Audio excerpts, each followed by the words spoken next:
en quoi l'arme fatale s'est inspirée de Starsky et Hutch. Et si l'arme fatale n'avait rien inventé?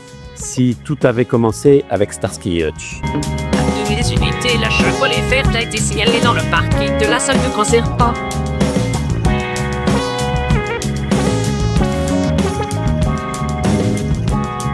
Mais qu'est-ce que tu fais encore? J'essaye de rendre ce tas de ferraille un peu plus habitable. Plus habitable? Avant l'arme fatale, le cinéma policier était souvent centré sur un héros solitaire, dur, taciturne, invincible. Qui c'est, nous? Connard? Smith, Wesson et moi.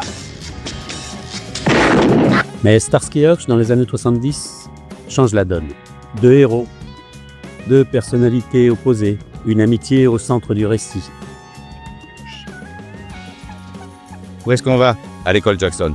Qu'est-ce qu'il y a? Bah, il paraît qu'on le saura une fois qu'on y sera. Où est le mien? Il y a la poubelle. À la poubelle? Faut pas manger en conduisant, c'est très dangereux.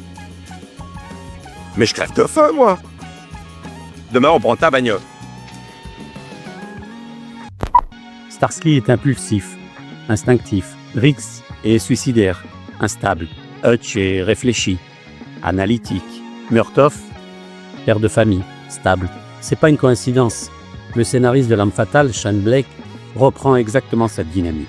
Le chaos plus la raison égale tension dynamique permanente. Hey!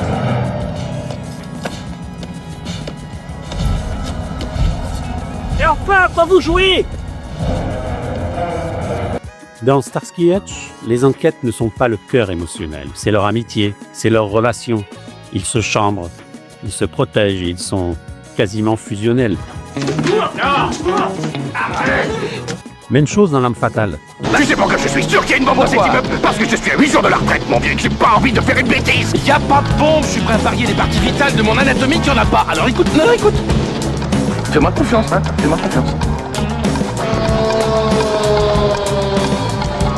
C'est comme ça d'habitude que je fais une bêtise. La scène finale dans le jardin.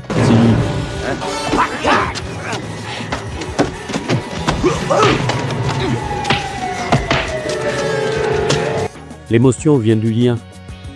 Pas des fusillades, pas des cascades. Oh, déconne pas, Roger, ta fille s'inquiétait pour toi. Sors de mon bateau, Riggs! Oh, fais pas Sors chier. de mon bateau, Riggs! Écoute, t'es rond comme une queue de pelle. C'est un état que tu connais bien.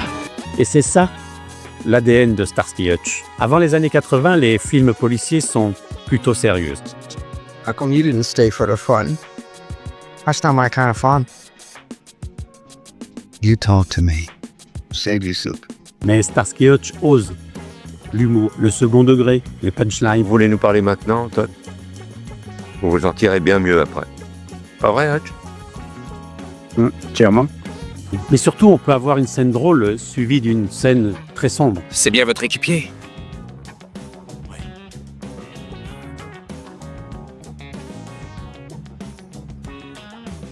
C'est exactement ce que fait l'arme fatale. Riggs est littéralement suicidaire.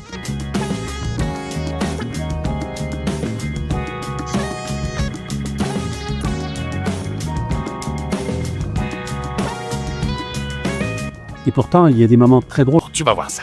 Les flics ne l'ont jamais prise, tu sais. Je vais avoir des capotes sur mon bureau, des capotes dans la boîte aux lettres, des capotes dans le café, des capotes et des capotes. Tu devrais apprendre à fermer ta gueule. Cette alternance était déjà présente dans Starsky et Hutch. Enfin, vas-y, mets en route. Ça n'avancera à rien. Tu veux mettre en route? Alors, le moteur, oui. Mais non, il ronronne amoureusement.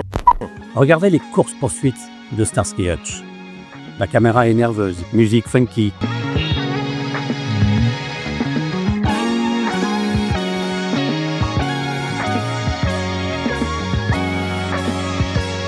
La série a introduit une approche plus dynamique que les polars classiques. Puis arrivent les années 80 et là, montage plus rapide, violence plus graphique, esthétique plus urbaine. L'arme fatale modernise tout ça. Mais la base est déjà là. C'est en quelque sorte une évolution, pas une révolution.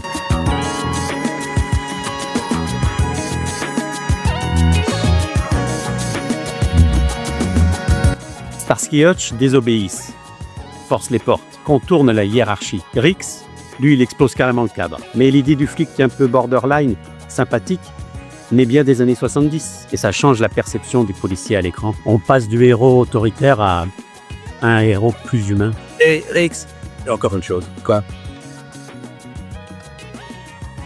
Vous voyez ce qu'il y a? Oui, la même chose que là, mais j'en ai rien à foutre. Alors attention, L'Arme Fatale n'est quand même pas une copie. Il ajoute la dimension tragique de Rix, une violence plus adulte, une écriture plus cynique, une profondeur psychologique. Je vais te dire un truc. Si tu passes la journée de demain sans tuer une seule personne, et en particulier moi ou toi-même, alors j'aurai confiance en toi. Shane Black transforme le modèle télévisuel en un modèle cinématographique émotionnel. Et c'est l'évolution logique. C'est ça qui a fait en grande partie le succès de L'Arme Fatale. L'Arme Fatale n'a pas inventé le duo de flics opposés. Il l'a sublimé. Quand j'avais 19 ans, j'ai descendu un gars au Laos à plus de 1100 mètres de distance. Un coup de fusil par grand vent. Peut-être que 8 ou 10 types au monde auraient pu réussir ce coup. Mais sans Starsky Hutch, peut-être que Ritz et Murtaugh n'auraient jamais existé. On est de retour. On est de retour. Dites. Alors, cette fois, je peux avoir un flingue? Non. Est-ce que le cinéma des années 80 doit plus à la télévision qu'on ne le pense? Eh bien, comme d'habitude, on en discute en commentaire. Dis-moi si tu es plutôt de la team Starsky Hutch ou team Rix Murtaugh. Un pouce en l'air, ça me fera extrêmement plaisir, je compte sur toi. D'accord, faisons comme ça. Pour prolonger le plaisir, on se rejoint sur cette vidéo. Sinon, je te dis à la prochaine. Et vous bien? Ciao.